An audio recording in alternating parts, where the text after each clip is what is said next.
All right, hello everyone, and welcome to everybody's favorite show of the week. I really shouldn't say that. That's a little offensive to say on a podcast network, but who cares? This is Theorycrafting Thursday. I'm, of course, Ursinity, as always. Of course. Of course. Except for when I'm not, which is very regularly, because I do have a life outside of my podcast and Dota, etc. It's like 6 times. Yeah, it's not an insignificant amount. 6 times a day, people refer to me as names that are not Ursinity. Occasionally, sometimes during this podcast. And then, of course, I have Proud here, who has already spoken, so no need for introductions. Yeah, hi. All right, so as always, let's, how's your week in Dota been, Proud? It's been okay. Won some, lost some. I've been pretty even. Like last 3 weeks, you've asked me this question, and nothing great to report. I've been playing a lot more Omni Night, which is fun. Because I've recently been like, man, you know what? I should play Dota. I don't really want to try super hard, and I don't want to play Lone Druid for the first game of the day and freak out and just go crazy. So I'll just play Omni Night instead, because I don't have to do anything, just fucking exist, and then I win. It's great. That and Doom. I've been doing that. The thing we did last week, the Doom is really good. Yeah, I've tinkered around with some Omni Night. I've actually been losing almost every time I have had an Omni Knight OD combo on my team, and I feel like it's just karma for just the Dota gods dude, you're just scum of the earth right now, and they're just kicking me in the teeth. So I've also been even, the last week in this one, I think we both said that. Before that, we were going on crazy winning streak, losing streaks, but now it's just I'm along for the ride. I've been having a lot of win one, lose one days, so not much change there.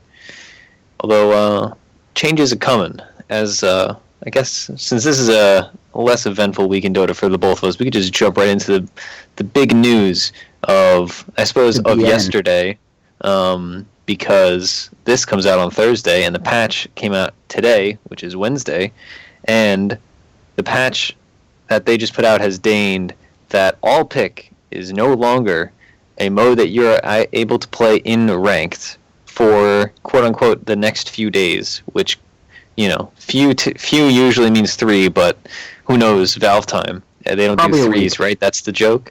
So, probably a week. So, that means that ranked at all tiers, both party and solo, is only a random draft and captain's mode, which is exciting. Especially if you're not trying to practice a hero. Yeah, I mean, who practices heroes? I just getting idiots. All right, so we've gone the extra mile here, folks. I'll give you some behind the scenes details. We've actually segmented the show because this is going to mess us up so much this week. Because obviously we can't just pick 2 heroes and say, hey, we're gonna run, Doom Spiritbreaker or whatever. It's we have to play. We're gonna be playing random draft, not captain's mode, because God help us, we had to play captain's mode with 3 random people. That was originally how I only played rank, is I only played captain's mode, and it was actually pretty fun. It just took so fucking long, I had to stop. Yeah, I'm in the same boat. I mean, I've had some good games of it, but I feel like the potential for some idiot to get captain and just ruin my life is so likely. It's bad enough to have one bad core on your team. It's way worse to have that one bad core also pick your heroes for everyone else.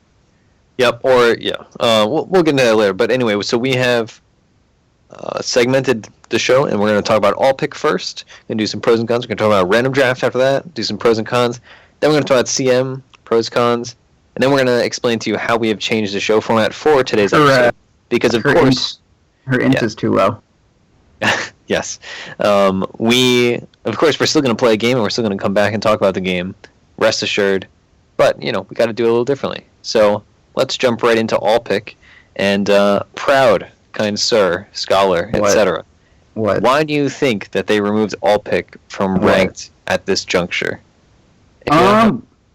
So they added random draft in, and they were because everyone wanted it, and everyone's been super pissed at all pick and hero spammers and shit, because I don't know. I guess I could kind of get into this, but the nature of all pick, it's not that you're an asshole if you pick OD Omni. It's you're really stupid to not, because if you don't pick a meta hero first, the enemy team is going to pick it. The very nature of Dota creates first pick heroes. Like it creates this like hierarchy of like some heroes are like good or bad or whatever. But and that's just because like they work in like any situation. Like Venge is super first pickable, not because she's like OP or anything. It's just because like there's no situation where she's bad. So like, you know, like you can't open a draft with like PL first pick because like I don't know, maybe they'll pick Ember Spirit or you know, Shaker's not the worst thing, but you know, a hero that can get hard countered. Like you're not going to first pick Medusa because then they'll just pick Nyx and then run him, you know, anywhere and you'll be super sad. So like there are heroes that are naturally always going to be first picked. And heroes like, you know, OD and Spectre right now and like Omni Knight and shit, like ones that, you know, you don't pick them and then immediately like they pick one hero and you're totally fucked. Like uncountable heroes are always going to be first picked. That's just the nature of it. And if you're not first picking them, you're actually just making a fucking tactical error. And that's just a fact. So like I don't really fault people for like playing the OP bullshit. Because like if someone first picks Phantom Assassin or something, like you fucking lost. Like that's game. You're done. Even if they first pick Phantom Assassin. Let's be honest. But yeah, you know, like even like cool heroes that, you know, people do like you know, Phantom Lancer mid and that sort of thing. Like unless they pick Invoker first and you pick PL, like then like, you know, you can't first pick a lot of heroes until the drafts are decided. So anything that can get picked early is going to be picked every single game because there are only so many heroes that can get picked early, and also you need to stop your opponents from getting them too. So that's just how it works, and that means all pick is like by design, just like by definition, going to suck for everyone. Because even if they don't like, if I want to play, I have to. If I want to pick early, I have to pick OD or something like that. I don't actually pick OD, but I have to pick like Lone Druid.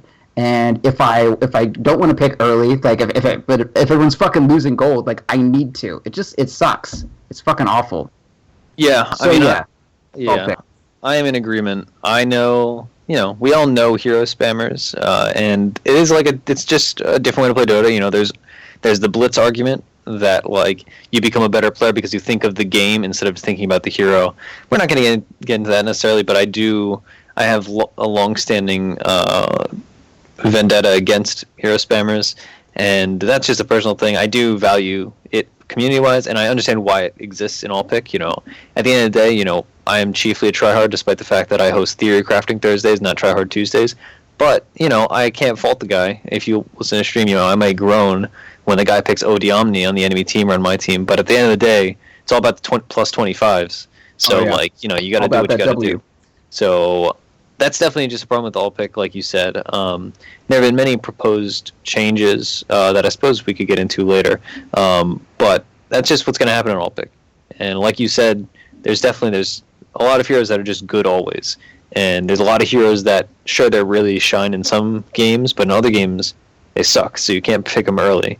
Even if you're a specialist, like, you know, if you're an amazing PL player, like your example, it doesn't matter. Like sometimes, like if you first pick, it just gets super hard countered, and you know, you can only play so well against certain counters, certain heroes. So yeah, I mean that's the gist of it. Honestly, I have been fine with all pick recently, but I don't play those meta heroes, so it's really punishing when my teammates also don't play those meta heroes, and the other team picks like Invoker mid, OD Omni safe lane, Lone Druid or Nature's Prophet off lane, and like Lion. And my team has like Elder Titan, and we just friggin' lose. So that's our thoughts on all pick. I suppose we could just run through these. Random draft. I love random draft. I don't know about you. This is like my favorite mode in the game, despite the fact that I actually don't play it that much in ranked. I used to queue all pick and random draft. Recently, I've only been playing all pick, not for any good reason, I'll be honest. But now I'll only be playing random draft, I suppose. I just think this mode's super fun. I am kind of disappointed with the changes they made to random drafts, right? If we recall, when they made random draft a ranked mode, it went up from, 25 to 50 heroes in the pool, if I recall correctly. It might have been 30 to 50, something like that. But they increased the amount of heroes in the pool by a significant margin, which is good in the long run. So, yeah, that's the gist of random draft. I mean, I like it. Yeah, random draft. What about you? Random draft, I've always, I guess, like since my first time playing Dota, I guess probably my third game, we only played random draft for like all of Dota 1 and like most of Dota 2 before Ranked Matchmaking came out. Like, this is my mode. I've played it twice since it's been put into ranked, because like fucking. There's just not enough of a player base for all pick to be, or for anything but like one major mode. Like, there's just not. Like, if you look at, it's mostly like at higher level matchmaking. But even yesterday, I was queuing at like midnight, and like every single game, like I'm not 5K yet, and I've got like two 6K players on both of my teams, and then like, but both teams have like two 6K players. And then the other teams have like both have one 5K and then like a low 4K and then like a mid 4K. It's just it fucking sucks. Yeah. So like yes. I mean, I've had the exact same experience in random draft. Yeah, there's no way to support having like all pick and other modes that are actually going to be active. Like the player base is going to decide upon one mode, kind of no matter what you do. Yeah, and that's always been the argument, right? When they put random draft in, people were all excited. They played it for a week, and then they were like, random draft's nice, but like I don't want to sit in queue for 15 minutes. And that's the argument. When people bring up region locking, it always comes down to queue times, and apparently like the 2-minute difference really matters to people. They're like, I need to wait 3 minutes for my game, not 5. So that is what that is. It's an important time. I imagine the change and the reason they did this largely was to expose more people to playing a random draft in ranked, so that if they turn all pick back on, they will have like a more even split. I still think nobody's gonna play captain's mode, but random draft I think will become more popular if they put all pick back. What do you think about that? I feel like the only reason anyone ever has to play captain's mode is if they want to try out drafting. So like you have a 1 in 5 chance of enjoying your captain's mode game. Yeah, I suppose. So I guess just easily transitioning into captain's mode. So are you also in the vein that you don't think, like, given this patch, what do you think the like percentage split is going to be between people that queue for random draft and people that queue for captain's mode? And I suppose people that queue for both. I didn't think of that when I was making this initial proposition. I'm gonna say like 70-30 maybe. Like people need to be able to like play a hero that they want to play. Like even outside of hero spammers, like if I wanted like even just today, I told Flub, I was like, yo, can you learn Roaming Doom? Like he can't practice Roaming Doom anymore. Like that's not an option. He can't play 3 games of Roaming Doom if he wants to in like an actual competitive environment. That's gone unless you like play captain's mode and make the draft yourself, which is like super shitty. Yeah, I mean, like I said earlier, I definitely will not be playing captain's mode. I'm not, as we know, I'm not the drafting type, and I've always said there's a lot of value to playing comfort heroes, and even if your comfort heroes aren't meta heroes, it's just I like to play Lich, so like even if Lich is not like a tier 1 super amazing hero this patch, if you're really good at Lich, you're gonna pick Lich. So there's value to that in captain's mode where it's like if you're playing support, there's a big difference between the drafter saying, hey, you're going to play Disruptor because that's the pick here, and me saying, hey, I've never played that here before. I play every other support in the world, but he doesn't know that because we're all solo queued. And, yeah, there's also potential for trolling. He doesn't speak the same language you do, etc., etc. Yeah, that is also likely, for better or worse. And so I suppose that's a whole nother conversation to have. Yeah. With pros and cons, I will say my 2 cents is I've had a great win rate since I started using chat wheel almost exclusively in solo ranked. Like I win all the time with my Peruvian brethren. So I don't know. Other people complain about it, and there's some merits to the complaints. But all right. So that's captain's mode. Do you have any last thoughts before we move into how we're actually going to format the show? I just think that the fact that you can't like practice a hero that you want to play would suck. Like they have to put all pick back in, right? Because like if you have RTZ trying to learn Windrunner and he's trying to play like 100 games of it before TI4 or whatever, like that needs to be an option. Like you need to be able to practice a hero, and like there's no competitive games like that are actually like people don't really try in like unranked once you get to higher matchmaking, and it's just kind of whatever.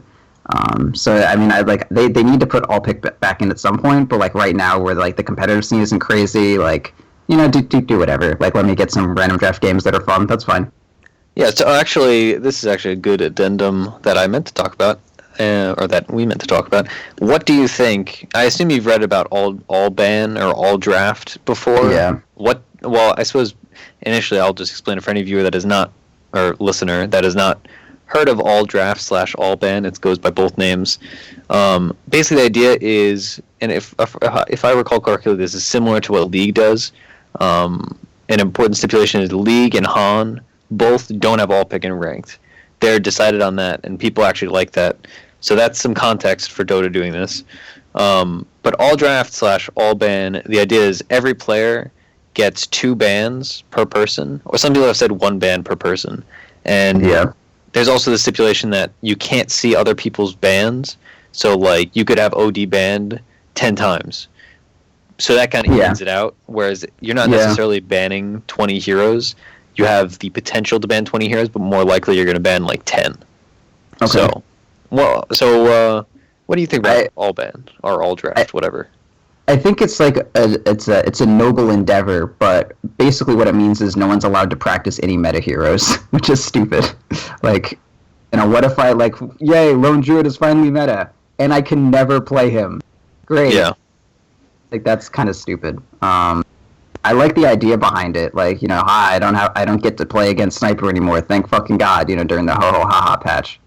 But like, there's very clear issues with that, and like the way around that is you still have like all pick as like an option or whatever. But like, then that means the only people playing all pick are the people who are like first picking Sniper, and the only people play, and it just gets to be a shit show, and then you're fragmenting the player base more. Yeah, that's definitely the issue. I think like a maximum of 3 modes in ranked is like that's the utter cap. Like at that point, you split the player base so many ways. Even in like high population regions like US or EU, like I can only imagine like if you play like South Africa servers and people are going to be playing 4 different modes. It's like, well, what do you do? All right, yeah, I mean. One minor thing is they should only have captain's mode enabled when you're like 5 stacked. Just to kind of like you don't play captain's mode with one person. Like just let that happen. Just 5 stack. Get a little bit more of that population that's fragmented out of all pick like into random draft. Yeah, I agree. I definitely agree. I don't think there's any real reason. Yeah, even if you're practicing captaining is so like idiosyncratic between like different teams, right? Like captaining for one group of 5 people is so far beyond and so different than captaining for another group of 5 people. I like the idea of all pick. I think all drafts. I think my change would be maybe it's like a vote system. So like 5 heroes get banned, let's say, and it's just like whichever 5 heroes got the most votes from the 10 players that independently voted. Which you might end up like, I don't know, your 4th or 5th might only have 1 vote. So then it'd be like, well, you just randomly ban stuff. But I think that's like like you said, I think it's interesting, but not necessarily the best thing. And it definitely, all of this hurts people that want to practice meta heroes that are in those higher skill brackets, or just in general, unranked is less try hard, especially. Yeah. So I feel like if all draft or whatever was like if it alternated, like one hero would get banned and then the team would have a pick and then another hero would get banned, and not just like from the start like fucking every hero's banned, because then it's more like competitively where like teams have the first 2 bans and then they get to pick the OP heroes that are left over, and like you can just kind of do it that way. So like if you really don't want to play against OD, like he'll get banned out first and you won't have to worry about that, but like there's still the chance that someone will have the opportunity to pick a hero like that. That's cool. That actually gives me the brief idea, and this we generally we Theorycraft Dota, not Dota modes. But literal meta. What if in this proposed all draft or whatever we want to call it mode, each team, like you said, there's like pick ban phases, so it's not just like these heroes are banned off the bat. What if the teams, kind of like captain's mode, they did like a one team bans 1 hero, one team bans 2 heroes, the other team bans 2 hero, but you did it by voting, so it'd be like, there'd be markers, like proverbial chips, and it'd be like, all right, 3 people voted to first ban Omni. Like, all right, something like that. I don't know. I think it would be like a little bit much. Like, whenever you're designing a mode like this, you want as little interaction from the people as possible, like as few clicks as possible. But yeah, I think if it was just like, you do your 10 bans, or you pick your fucking 130 heroes that you want to ban, whatever the fuck, before anything happens, and then the bans are like automated from that point on. Yeah. Either way, it's interesting. I don't, obviously we don't know if they're gonna put in a mode like this, but I would be interested to play around with it, see it. I think I'd prefer to all pick, but then again, I'm not a player that picks meta things until like my heroes become. Well, even then, when my heroes become meta, I don't pick them. So I'm just like a freaking hipster jerk. Anyway, if Lone Druid falls out, then all bans sounds great. Yeah, but as long as he's first pickable, I hate that mode. That's always how it goes, though. Is like I hate all pick, I hate whatever until my hero is really popular. It's like once Kunkka becomes a good hero, I'm not going to be complaining about all pick spammers. I'm going to be like, oh man, I just played 800 games in a row. Get at me. All right, so since we have to change our formatting because, like we said, obviously we can't just go in and say, hey, we're going to play X and Y because we don't know if they're going to be a pool. What we're going to do today is we are just going to go into the game, and obviously the game will be up on the YouTube channel as always, .ptv1, numerical 1, and we are just going to kind of talk ourselves through and pick two heroes that hopefully work together. That's the basic idea. We who knows how deviated we'll get from that, but that's our plan. I don't know if you have any ideas of like when you play random draft, what are like your like top tier, like what do you look for? Because random draft has Omni Knight. All right, I like it. Best hero in the game, dude. I mean, he has the highest win rate, so can't argue with that. Yeah, he's a hero that he demands answers, and you're playing a mode where there are very few answers. And even when you're playing all pick, there aren't that many answers to him. It's like maybe our PL works out this game. If not, whatever. Yeah, or maybe Invoker's in the pool. So whenever I go into random draft, and again, I play a lot of random draft. This is like one of my favorite modes. Whenever I go in, like you gotta like systematically eliminate, or not eliminate, but like look and see what is in the pool in large groups and what is not. So if you go into a pool and you see like, hey, there's only 2 supports, then it's like, all right, we've got to get those. Or if it's like, all right, AM is in the pool and there's very few heroes with hard lockdown, you pick the Shadow Shaman, you pick the Lion, I'll pick AM, the other team has nothing to do with it. Like there's that level of strategy. And that's also a reason people don't play random draft ranked, because a lot of times you will just feel slighted, right? Like, if you don't play random draft, I suppose you don't know this feeling, kind listener, but it's rough when you see like a pool and it's like, all right, they picked Storm Spirit, and we have no silences, and we have no stuns, so let's wait 45 minutes until we get Abyssal Blades. Yeah, that's typically how it works out. That being said, hopefully we'll get those heroes, and the other team will not. Do you have any other thoughts on our change to our format? It's exciting. This is the first change to the Theorycrafting Thursday format. Potentially just a 1 week change. I think we're set. I think we're all good. We'll just play the game, figure it out. We'll tell you what heroes we play afterwards if you're lucky. If not, just have to kind of piece it together yourself. Maybe we'll make it up. We'll talk about Doom again. Yeah. Or what did we run last week? Doom Spirit Breaker? Doom something? No, Doom Undying. Doom Undying, that's what it was. Yeah, maybe we'll just talk about an old combo and see who notices. Yeah. All right, so I mean... I'll get to play PA finally with this new thing. I love it. Maybe. We could play PA Omni. PA Omni sounds pretty legit. You could delay your battle fury, or delay your BKB a little. Yeah. Okay, so I mean, we're gonna hop into their game though. You can, of course, like I said, watch on .ptv1 if you want to be particularly enterprising and pause the podcast, go watch the video, and then come back. Boy, that would be impressive. Or you could just watch it after, or not at all. But you want your full package, watch it after, watch it in the middle. That'll be fun, and it'll be a little different this time because the two of us will have to do some in-client theory crafting that we don't normally have to do with our picks. So that's that, and I suppose we'll see you guys after the interlude.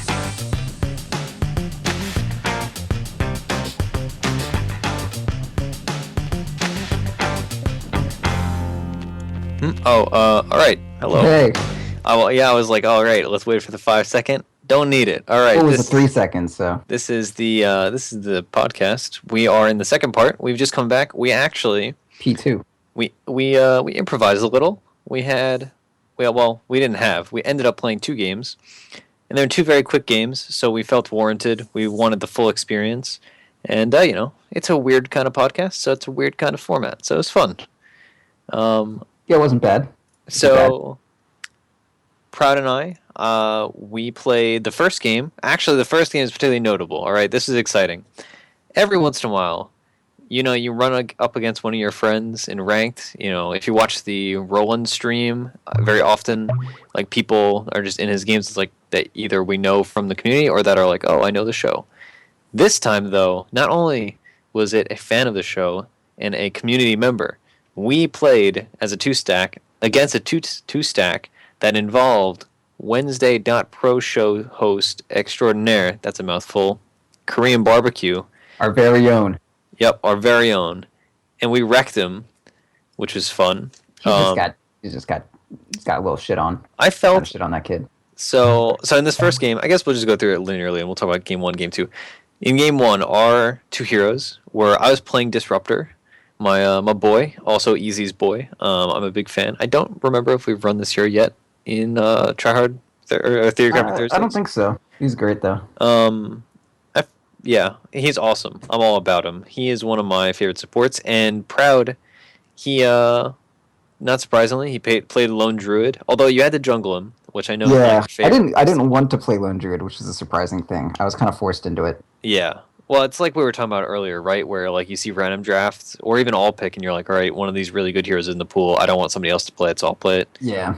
Yeah. And so that went well, and then our team was rounded out by a Necrophos in the bottom lane who was paired with me. It was Necrophos Disruptor, which was a nice little dual lane. And then we had an offlane Faceless and a middle Quas Wex Invoker, who was not very good, if I'll be honest. No. But, we made it work. We ended up winning. Like I said, it was only a 20-minute game. The other team was the two-stack of Korean Barbecue and Friend. Korean Barbecue is playing Vengeful Spirit, and their other person, or his friend, was playing Ursa, and they aggro duo-laned in their offlane. And then they had a roaming bounty hunter, which I know was an incredible grief to you. Yeah, that was some shit. Yeah, and then they had a middle Lena, which ended up feeding, which was one of the reasons why we played a second game. The guy got tilty and then ended up just feeding. So this is not a good podcast make. And then they had an AM, who apparently was free farming. Yeah. But yeah, so their aggro lane was interesting, and I mean, they kind of aggroed on all of us. They aggroed on us bottom, they aggroed on you in the jungle, and then the other lanes were kind of a wash. The thing of it is, like, and this will go tying back to the other game as well, like, the whole situation happened because, like, people are just fucking stupid and they don't know how to pick if they can't, like, first pick OD every match. Because, like, Ursa was the first pick. Like, I bet he didn't pick Ursa saying me and my friend are going to aggro dual lane. Like, yeah. And that was the last pick anti-mage. And, like, everyone's played the game. Last pick anti-mage, that fucking ruins everything. Like, that's probably what happened. Yeah, it was weird. Obviously, you never know what's running through other people's heads when they pick things. But Ursa, in this pool, like, Ursa, well, now I wish Dota Buff had the entire pool. That would be a cool feature. Maybe if this continues, they will. It was like PA and PL, or kind of the other carriers that I was looking at there. Maybe. Their aggro dual lane actually worked out decently well. Like, they got first blood, and they were hurting us, but Necrophos dealt incredibly well with fending off this aggressive lane. As one can imagine, when you do damage and heal, tends to be pretty good at turning people away from aggressing on you, especially melee heroes like Ursa. So that was nice. I mean, Korean Barbecue, he made a nice few plays. He rotated our mid lane, and our mid laner died repeatedly. So, I think his 3 deaths were all probably just to mid ganks that were, like, very well telegraphed and said. Yeah. So props to Korean Barbecue for that. And unfortunately, he had the feeding lean on his team, and we did not. So, that's just the luck of the draw, right? Yeah. I had a lot of fun playing Disruptor. I mean, I kind of rave about this hero. Even when I kind of half-jokingly, half-seriously play him in the mid lane and propose him as a mid laner, I think he's just really good. We picked him this game because we did not get Venge. I was originally going to pick Venge, and then... Because we had a guy who was going to pick Faceless Void, and we were like, if we get the Venge and the Void, like, we're set. Exactly. And then I think I waited too long. I'll be honest. I think maybe I could have just picked the Venge, and then he could have picked the Void instead of picking Void and then waiting. Because Yeah. like obviously you pick Void, they're gonna pick Venge. Right, and if you pick Venge, they're not going to pick Void, so like switching those around kind of protects your next pick. Yeah, but it's uncoordinated. It was three Yeah, random people on each side plus 1/2 stack, so there's only fair. so much coordination you can do. And yeah, I mean the disruptor was really strong in this game, particularly because of the anti-mage. That was kind of the core intention. Most of the other supports were not like the kind of supports that had a lot of single target lockdown. Sure. So we were like, hey, get the silence. Yeah, we were looking at Venge, and we were like, all right, well, we need some hard lockdown on this team. Like, one disjointable single target stun is kind of our option outside of Disruptor, which is actually like really good disable for like an anti-mage kind of thing. And Yeah. God, he's so good against anti-mage. Like, you put your Q on him so you can see wherever he goes. He like blinks away, you can still glimpse him from forever away, and then you have like the longest disable in the game with your R. Like, it's really good. Yeah, and I can't actually remember. Also, I mean, once you have Ags, which that's down the line, but then Yeah, you can also ult him so he can't Manta, which is nice. yeah. I And can't. Ursa, like you can get him so he can't, Yeah. do a BKB or anything. It's good stuff. And also like he blinks on somebody. It's kind of unfortunate because Glimpse has like it takes time, right? So he can still Yeah. get like six, not six, but he can get like 3 or 4 punches off. So sometimes Yeah. you'll die to him. Oh god, the worst. As I've been like against Ursa's with Disruptors on my team, and like Ursa like blinks in, and then he gets glimpsed, but he still kills someone, and then Disruptor just gives him like a free escape, and you're Yeah. like, okay, like thank you, that was great. Yeah, I mean the nice thing is, like your ult doesn't really have any. It has no animation as far as I know, or if it does, it's very minimal. So even times where like I was getting Lena comboed or I was getting killed by Ursa, like I could just throw it, which is nice compared to a lot of Yeah. heroes that can't do that. Um, this so really in both games we definitely saw how random draft fundamentally changes things. Would you agree? Yeah, I think really when you put like the responsibility of like creating a lineup into the player's hands instead of just like that meta's hands and people's ability to like loosely know that you first pick OD and Omni Knight, everything goes to shit immediately. Yeah, that was definitely the experience. Both games. So I suppose we could finish off this game, but the next game also was like a 20-something minute game, and it was like decided way before 20 minutes. But we were just kind of circle jerking and like farming, and Yeah. yeah. But Getting our so 800 GPM and armlets and shit. yeah. So what did you think about this game from your perspective? I know this was a PVE game.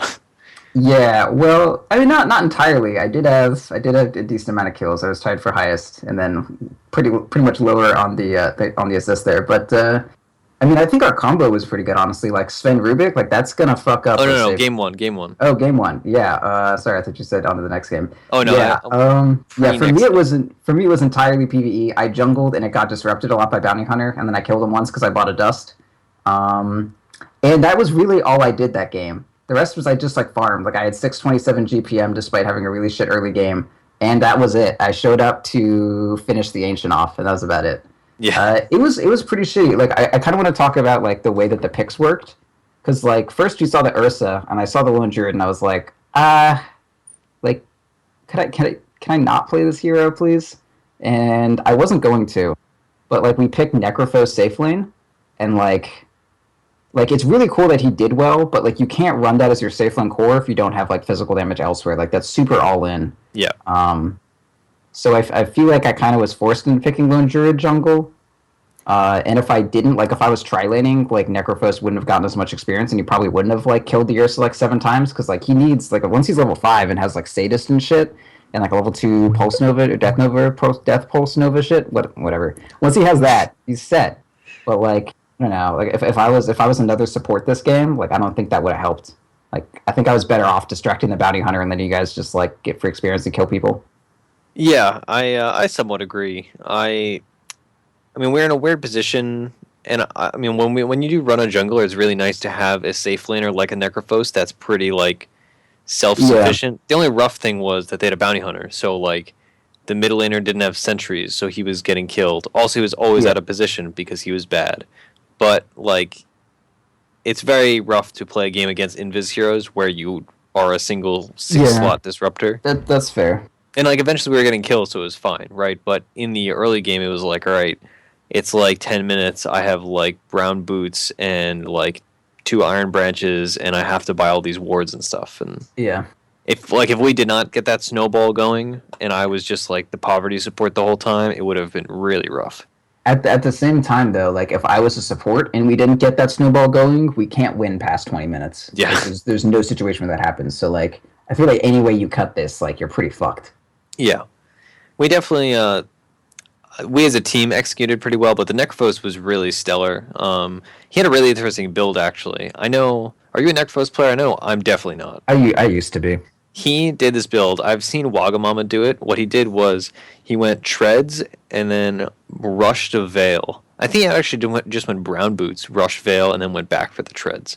Yeah, but he had veil at like 6.5, I think it was. And I remember because I was like, wow. And I've like, ever since the patch, I've been really hype on the veil train. I think veil, the buff, not only like has the item been buffed recently, but also the build up now is so natural. It's really interesting, and the stats in it are just awesome. And he kills with it, like in a literal sense and a figurative sense. It was awesome. And then went blade mail, and I mean, blade mail, good item. I'm all about it.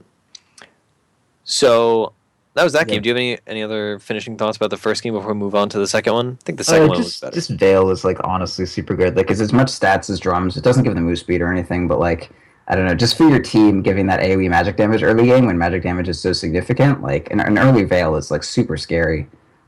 So yeah, I definitely like that a lot on Necro, because he is one of those heroes that just needs like a real solid body, and veil provides that, and it gives him armor which he needs, and it's a shit ton of int. I don't know, it's really good. Yeah, I love it. I've been right when the patch hit, I was theorycrafting some Invoker builds where I was going to go Veil, but then I never ended up doing it because he needs so many cheap items that it was like, well, where do I fit it in? But I love Veil. I would have probably built Veil on Disruptor had he not. I like Veil's just awesome, especially like armor. Armor is not easy to get unless you're building a mech. If you're a intelligence hero, because it's like well, you're not going to build agility items. So that was that game. The second game though was more exciting, arguably more stompy. I don't know. I don't know what your opinion on that one was, but it was a good time. Good time. So just to go over the teams. The Radiant team, not our team, had a safe lane, tri-lane, which was Troll, a hero we almost never see nowadays. I actually like the hero quite a lot. Lion and Phoenix. And then they had a mid lane Death Prophet and an off lane Legion Commander. Our team, though, our lane was Rubik Sven, which was quite good. We had, we had a jungle Ursa. Again, another jungler, 6.86 things. We had a middle Drow Ranger, which was awful. And then we had an offlane Gyrocopter, who yelled Slasher's Way the entire time. And was sometimes entertaining, sometimes offensive, but a pretty nice guy all around. Yeah. It was a good game. We ended up, honestly, we just made space and you free farmed for a while, and then you showed up. And you were like, hey guys, I'm Sven, and I have 16 items at 16 minutes. Yeah, it was 20 minutes. I had, what was it? It was Treads, S and Y, Helm of the Dominator, Blink Dagger, Chrysalis, 2 TPs. I looked at my inventory it was 1927, and I was like, okay, we're doing good. We win. Yeah, I mean, I was even in a similar position. This was another game where I was there were no invis heroes, so I didn't buy that many sentries, but I was 5 slot with a jungler, so when you play into a game like that as a support, you're like, oh god, all right, I'm gonna be really poor. But I ended up we were so ahead, I just started building joke items as I'm prone to do. But I we had a really good team for just setting stuff up and getting a lot of kills, and the other team was fighting constantly too, but they were always coming up behind on it, and they were making rotations that didn't pay off. So it was kind of like textbook bad Dota on their side and textbook good Dota on ours, right? Yeah, it just came together for us, and it didn't come together for them. Their offlane Legion didn't get anything because offlane Legion doesn't. Yeah, and our offlaner just kind of pooped all over them for very little reason. Yeah, for Yeah, no reason. Yeah, like if you listen to, we'll upload both the VODs, by the way, even though it's two games. They'll be separately though. But if you listen to the VOD, you'll hear us just like in complete disbelief. We're like, all right, he had some offlaner that was like an actual good offlaner queued up, and then the guy picked Drow, the fourth pick, and we obviously were. Yeah, they're like two melee cores, and then he like picks Drow mid, and like not only is Drow not a good mid hero, but it's only serviceable when you have actual ranged heroes to work off of it. Yeah, and he just repeatedly died to the Death Prophet because he didn't go boots early either. Like that's, if you're going against a Death Prophet, the first thing you do is like boots or like bottle, but boots are like number one. He finished in Aquila and then went back for boots after dying like 3 times in lane. Well, to be fair, how are you going to lane against Death Prophet if your creeps don't have +2 armor? Yeah, you're right. You're right. They need that armor to survive Crypt Swarm. Yep. But yeah, but I mean, it's just Dota. Like, you lose one lane, win 2 others in the jungle. So that's just how that goes. The Death Prophet was definitely a problem for a while, but overall, like, he really, like, he dissipated. Like, in some of the fights, they went long, and he really flourished, and we had a bunch of melee cores, so he kind of kited us around. He had an early Yule's timing. But in other fights, like, we just CC'd him and, like, pounded him down with, like, God Strength and an Ursa and Gyro spell damage. And that was effective. There was one time he tried to man up on me, and I was just like, oh, you little boy. Like, what do you think is going to happen? Yeah. You're going to die. That's what's going to happen. Just, like, fucking two-shot him. Yeah, it felt like one of those, like, very classic Dota moments where somebody is, like, doing really well in their lane and they're rotating to other places expecting to accomplish a lot.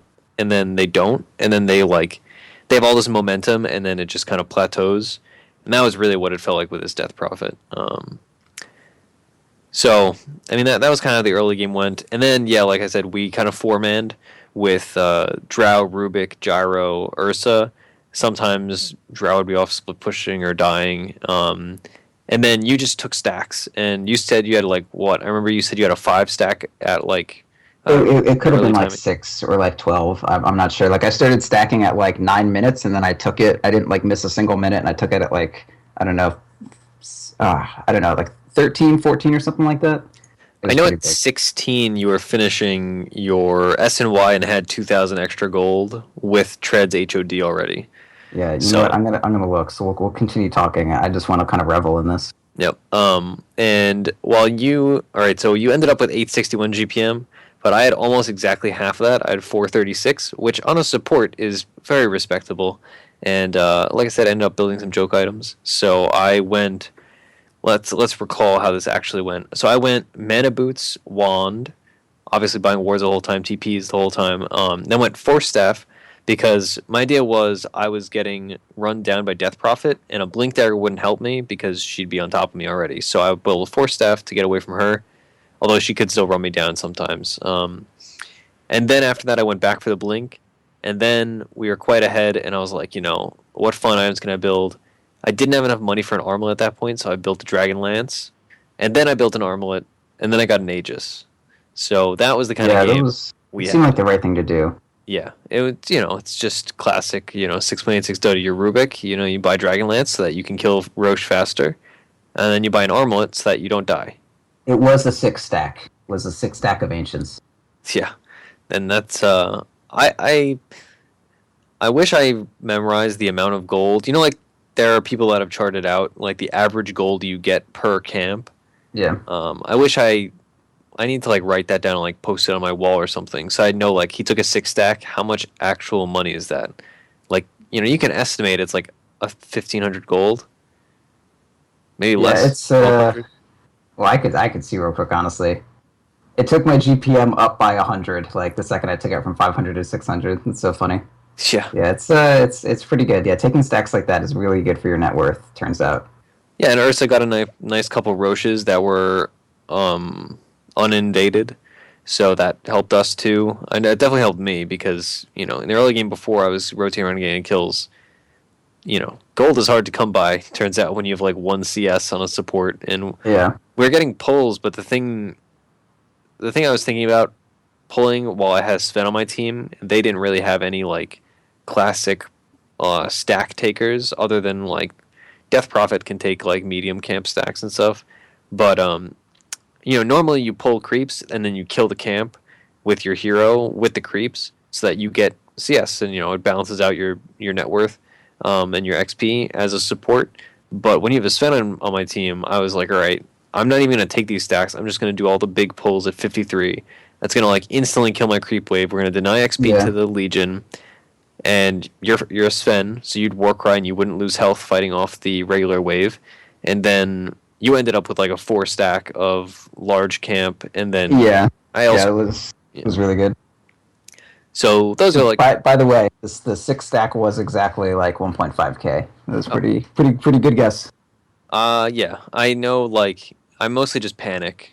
If it's the enemy team, I'm panicking when they do it. I'm like, they just got like 6,000 gold. We lost.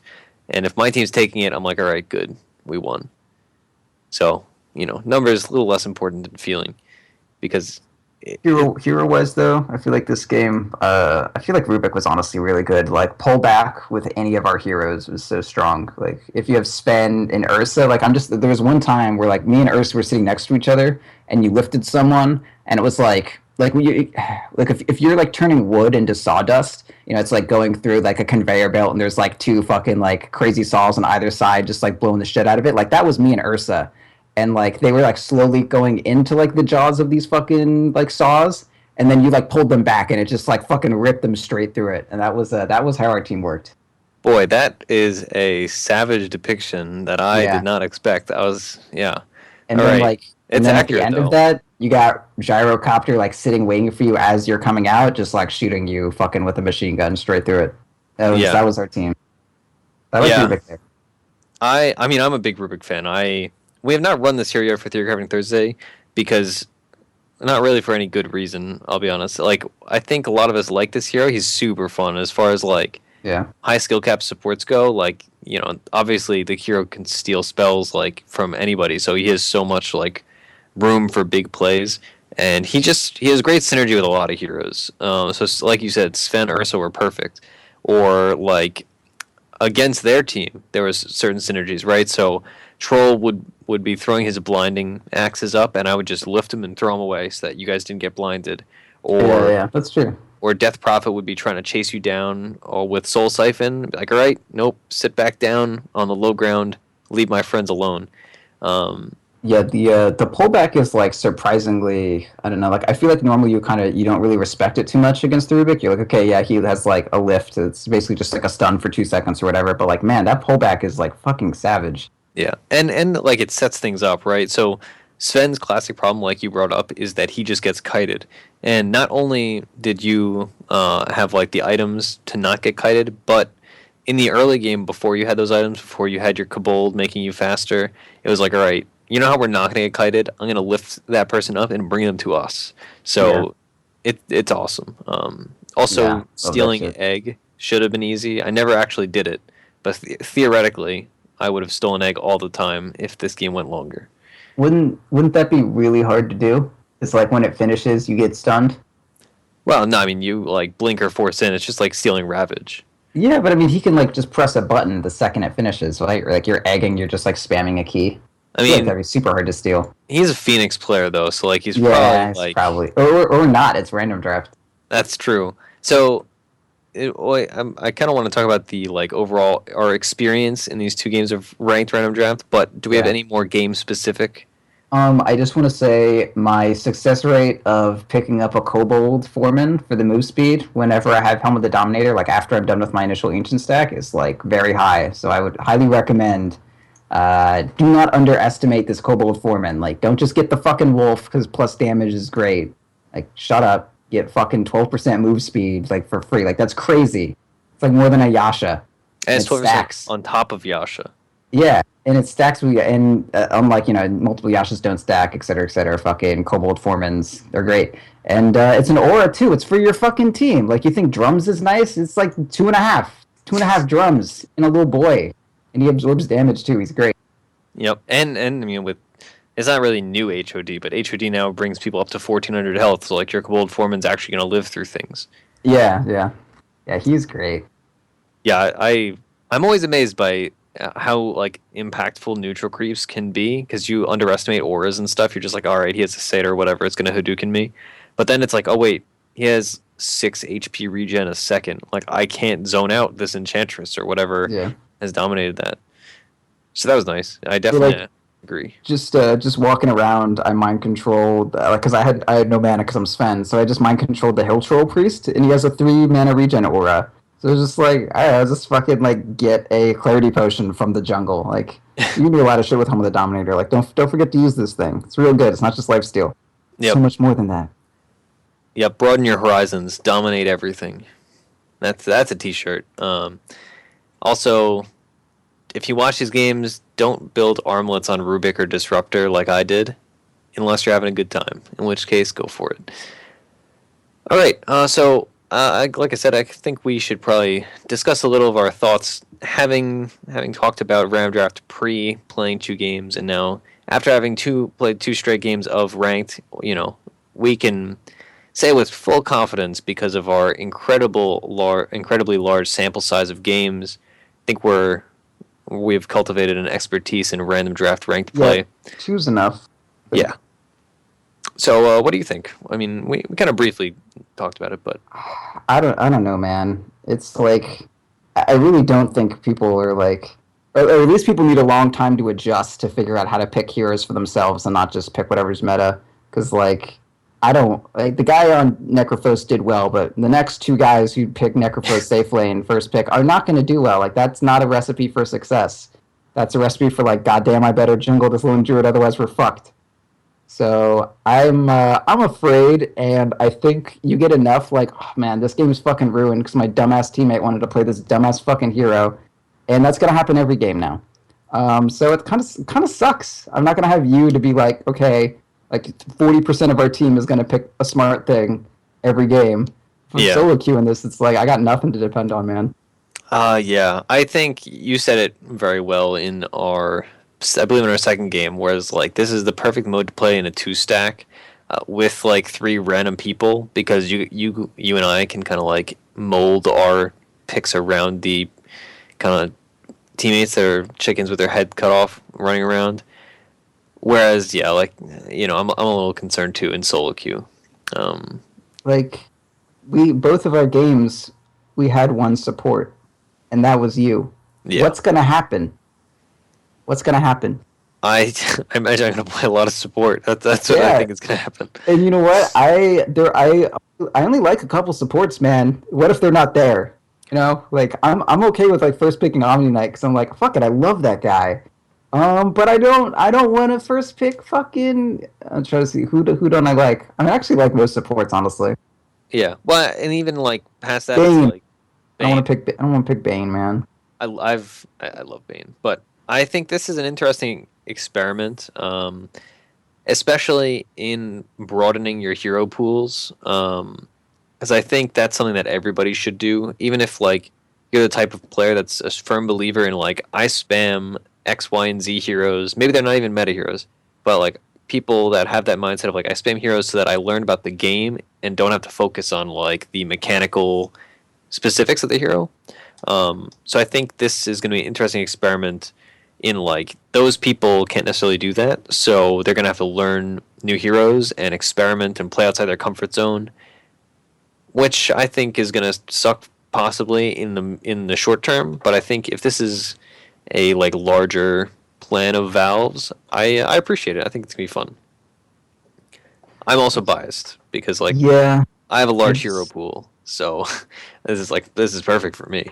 I'm just all of the situations where like, because I mean it's not like people don't have the option to all pick anymore. So like if someone wants to play a hero and it shows up in random draft, like there's a high chance they're just going to pick it no matter how stupid it is. That's true. Right? I feel like if you don't give people the option to like, I want to play sniper, I'm going to play all pick and pick sniper, then like random draft is just it's going to bleed over in a bad way. In like a really bad way, and like like every team is going to be very cringeworthy, and it might be okay if both teams are just like, oh hey, everything sucks, so it's all balanced. But like, this isn't going to be a mode that helps you get better at like Dota in a kind of like more competitive sense, really.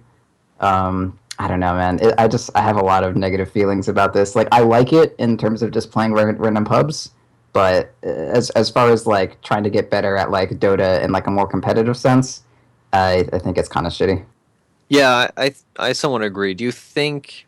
Actually, that's a dumb idea. You definitely don't think that. Never mind. What do I Um, not think? I was gonna say, do you think those people that want to like be like actively trying to get better are going to all congregate in captain's mode, and suddenly captain's mode is going to be like a like that's the serious place, and random draft is the like, oh, I only play ranked, so let's just play pubs.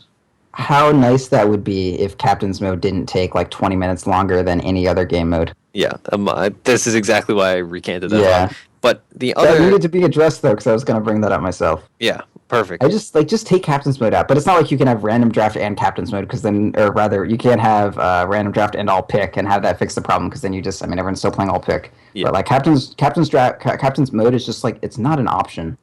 It's just not. yeah. I am constantly baffled that anybody plays it. And people, yeah. I still like my queues because I usually queue for all pick and random draft. My random draft, like I'll actually get games not irregularly where like I'm queuing for both, and even when I only queue for random draft, it takes like an extra 2 minutes or whatever. So there are enough people playing random draft, but you know we already talked about it earlier. There is that like you know a lot of times we'll see huge disparities that you don't see in solo and regular all pick. What I've seen this argument on Twitter that people are suggesting that like pubs might get a little try hardier because people are like, oh, I got to practice X, Y, or Z hero, and since they can't do that in ranked, since they can't, you know, spam four position roaming doom for 100 games in ranked all pick, they're gonna now be like, all right, I'm gonna practice this and actively try to like, you know, explore this hero in unranked. What do you think about that? I kind of don't believe it, but Yeah, I mean, if that is what happens, then it's like I don't know. Like if you look at like the equilibrium between like try hard game where people are trying to do good shit and like people aren't taking it seriously, like at best unranked becomes like a midpoint between old all pick or like all pick ranked and how it is now. But then also all like the unranked all pick is still like, you know, everyone waits to the last second to pick and shit. So like whatever. It's just I don't know. It's kind of shitty. okay, my last suggestion before we move into plugs. What if, in a world where like, In a world. yeah. See, now I'm kind of thinking about all ban, but even a random draft, this kind of applies to you. What if you think what if this kind of movement towards not all pick mode ranked will like cause players to like develop their like niche picks and their not meta stuff. So like for instance, like you know, everybody knows I play a lot of Kunkka. Kunkka is not a hero that's ever going to get like banned in all draft or in captain's mode, etc. If Yeah. all draft was a thing. And in all pick, I don't pick Kunkka because I feel slighted because it's like you know why would I pick Kunkka when I could be picking Lion or something like that. Do you think in a like ranked ecosphere that has like these 50 hero pools or these all ban phases where like you know all the meta stuff, all the popular things are banned. Do you think people are now going to be exploring their like you know niche picks that are not like expected? You know, like Flub I we mean, always bring up him and his like weird supports. I think they'll end up, I mean, kind of doing that out of necessity, right? But I feel like in like kind of like the pro matches and that sort of thing, like you know the meta will get changed up, similar to like when the Captain's Draft Invitational was happening, like kind of like Centaur kind of came out of the woodwork when Fnatic was picking him all out there. Hmm. So I feel like that kind of thing is going to happen, but like I'm just of the opinion like the meta does not change until like there's a huge fucking like Reddit video of it and the hero jumps up like 70% fucking win rate, Yeah. or it happens in pros. Like people don't disseminate information that quickly outside of like OD Omni Night, you know? Yeah. Okay, so I mean that's that. I mean, obviously next week if this persists, I imagine it's only gonna be like you said, like at most a week. But it's a fun experiment, and maybe next week, if hopefully we'll be back to all pick format wise. But if not, maybe we'll continue toying around with the whole ranked random draft extravaganza because I think it has potential. I'm excited to see how it goes from not only as a player and as a person that enjoys random draft, but from like a sociology of Dota standpoint, and seeing how people react and how our Dota 2 freaks out. Right. So, plugs. We have our YouTube channel, .ptv1. That's where you can watch the videos from today. Again, both videos will be up. separately. Website, defenseofthepatients.com. On defenseofthepatients.com, we have an Amazon banner. Summer's popping up. You got to go buy stuff for summer. Buy it there. Use that. Costs no extra money for you. Throws us a little. We have Twitters. I am at Ursinity. Proud is at Proud Dota. Those are simple. At .p_show is the overall show Twitter, which is easy as well. Subreddit r/Defense of the Patients. You can find all our new uploads there, conversations, etc. More avenues to communicate. We have a Discord channel. You can find that again on defenseofthepatients.com under the ladder tab.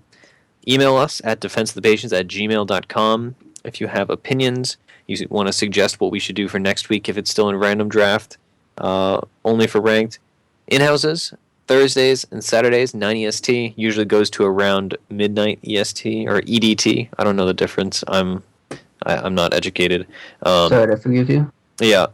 People have been asking me to clarify. I'm like, I don't get the difference. I got nothing. I'm sorry. It's going to be on in like 2 hours. Anyway, we're operating those in seasons.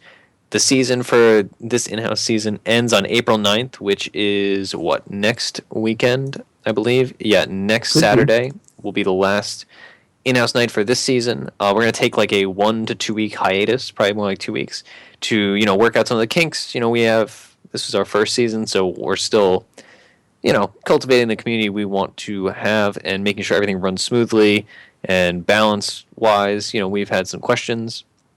So we're going to address all those things and figure that all out. If you have suggestions about in-house format or, balance suggestions, etc., again, contact us at any and all venues that I've just spoken of. Lastly, we have a Patreon, patreon.com/Defense of the Patients. Again, as always, support us. You enjoy our content. We enjoy you listening. Also, money is nice. That's my official plug. Pay me. Yep.